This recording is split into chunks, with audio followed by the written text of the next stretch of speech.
Girlies, it is time to stop surviving and start thriving. Here are 3 changes I made that helped me start loving and living life more. Number 1, practice gratitude every single day. They say that the healthiest emotion that you can have is gratitude, and it's so true. At the beginning, it was really hard for me to do this because I was looking for really grand examples to display my gratitude towards. Now, I'm Christian, so I practice my gratitude in prayer with God. And the more I practiced it, the more grateful I was for being alive, for living another day, for being healthy. And I know that it can sound kind of morbid, but it's really true that we should be so grateful to be able to live another day when some people don't get to do that.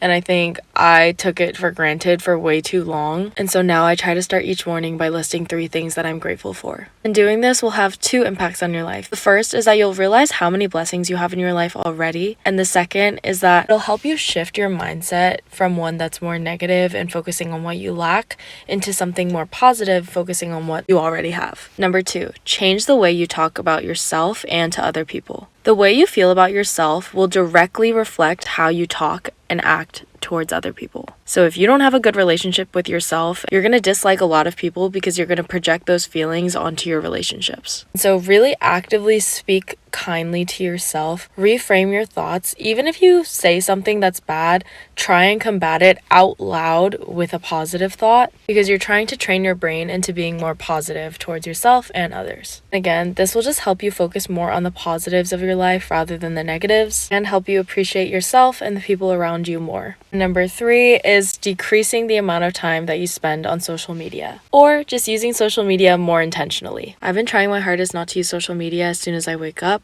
and instead going straight into the Bible, and it has done wonders for my mental health. Don't quote me on this, but I'm pretty sure the first thing that you get a hit of dopamine from in the day is what you crave throughout the day.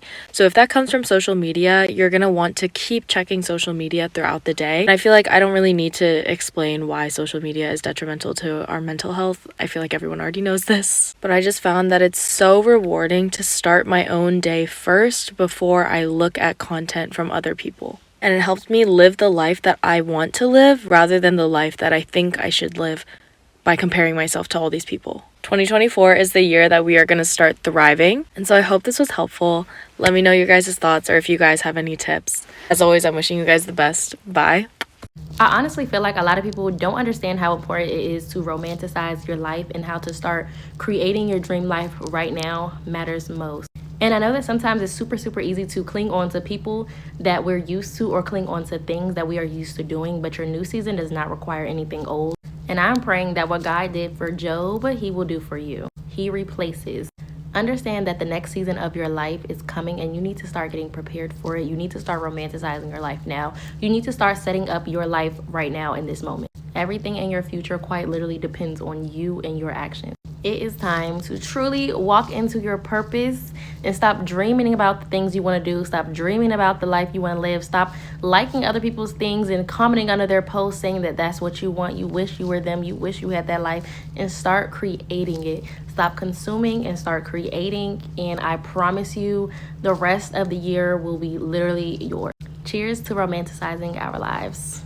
These are some things that I do to romanticize my life. My life feels beautiful and romantic because I choose to see the beauty in the everyday mundane things. Number 1 is writing lists. You guys know that I love making seasonal bucket lists, but I make lists for everything. I write themes for the month, watch lists for movies and TV shows, reading lists, you name it. That way you keep a physical archive of things that you want to do and things that you are currently enjoying. Next is taking myself on solo dates. I love taking myself on a coffee shop date to journal, to read. I love taking myself to the movie theater. I also love taking myself on little picnics. I think dating yourself and being your own best friend is even more important when you have a partner. I don't want to lose my sense of identity to a relationship status or a role or responsibility. I think especially in today's social media driven world, we are constantly connected to each other. So I think it's even more important in our self-development to do things by ourselves. Who are you without your partner? Who are you when nobody's watching? I also just love being the main character in my life. Waiting around and scheduling things according to other people's schedules is subconscious consciously allowing others to control your life. Solitude is empowering, and be the main character of your life. I also think journaling is a beautiful way to romanticize your life. I like to write down everything. I have a journal for like my serious brain dump thought daughter moments. I also have a commonplace journal, and then I have my Spanish journal to express my daily gratitude, affirmations, write my daily to-do list, do content brainstorming. This is my literal world. Another practice I've been doing to romanticize my evenings is candlelit showers. I like to throw on some soft jazz or classical music, light some of my favorite candles, and thoroughly enjoy my showers. I also like to collect physical media. I think it's even more important now to build your physical archive of memories. Have film photos, boarding passes, photo booth strips, tickets, cute PR mailers, also handwritten letters. If you've ever written me a handwritten letter, best believe I'm keeping that forever. And lastly, I love to document my life. This has really taught me to see the beauty in my everyday life, because a lot of the boring, mundane, everyday moments in your life can be romantic. Your journaling routine, how you get dressed, morning and evening routine is all a part of who you are, and everything is romantic if you want it to be. I love creating content centered around documenting my life rather than curating. This is your sign to see the beauty in the everyday and make your life more whimsical.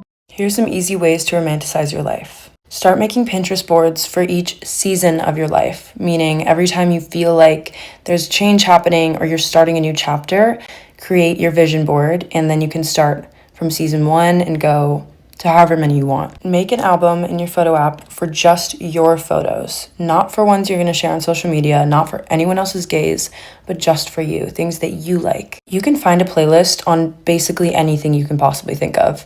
Any mood, any vibe you want to curate, you can find a specific playlist for that. So pick an energy, like if you want to be exuding a mermaid vibe or like fairy or something like that, and just play that music and go with it and act as if you are that. Take yourself on dates, dress up, get cute, and go try some new coffee shop. It's also fun just to dress up every single time you go out, just in case that's where you'll get discovered or like you'll meet the love of your life. You never know.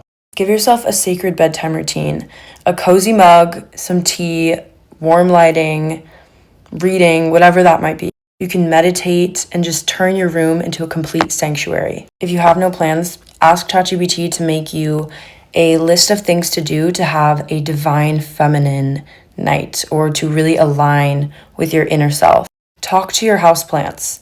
They get happier when we walk into the room. By science, did you know that? I'm pretty sure they grow more when you speak affirmations to them.